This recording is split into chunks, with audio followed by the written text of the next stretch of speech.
As usual, just run all the various commands at the very beginning, including the commands to import various packages like SBS for SciPy Stats and Data Science and NumPy. And then we'll fill in our alpha code. My putative alpha code.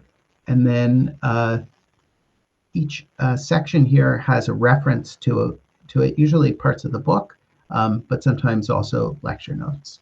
If you're confused about these things and want to look up more.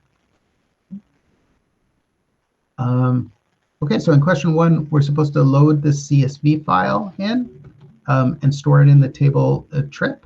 So we make an empty table, and then we use the read table command to load in the file. And then to display a few lines of that table, you can say table name trip dot show, and then I don't know, we can just display the first 3 rows, and you can see here that every row here just tells you about a bike rental trip that was done in San Francisco, including the trip ID number, the start terminal number, which is important to us, and the duration. Let me just ask you guys a question. What do you think the trip ID number is? Is it a categorical variable or is it a quantitative variable? Categorical.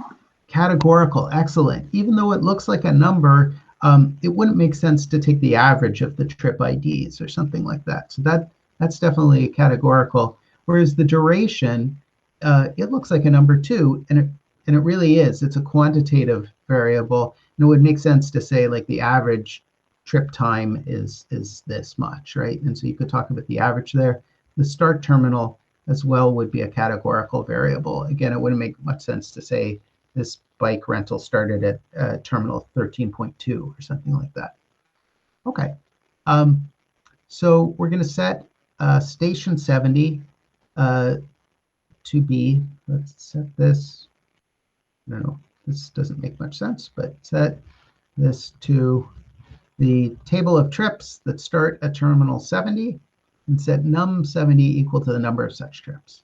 Okay, so what we're trying to do here is filter the trip table using the where method, right? And we want to make sure that the start terminal values are equal to, and then we want them to be equal to 70. And then we have to get station 70, and we want the number of such trips. Well, that's the number of rows in that table. And there we go. The only thing that could have tripped us up here, it's not totally clear from the table that this 70 is the number 70, right? It could be the string 70, in which case this table would have, station 70 would have had no rows in it at all, right? Because it's never equal to the number 70.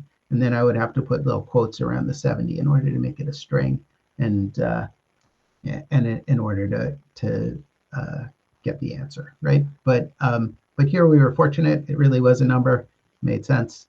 So that's just a potential problem that didn't show up. Okay, and now suppose we don't have access to all the trips starting at station 70, but only some random sample of 800 such trips. Okay, and fortunately that random sample is already contained in this file. So we can load that file using the read table command. We've loaded the station 70 start table now.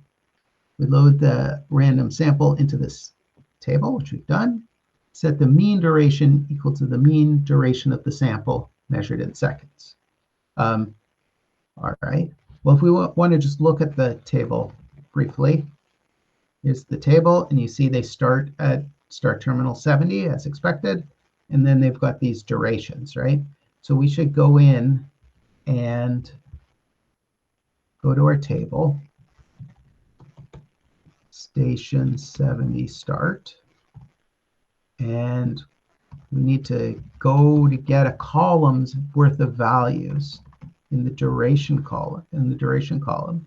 Now I have an array, and I can call npmean on this array of duration numbers to calculate the mean duration. Okay, and so it's about 784 seconds, over 10 minutes.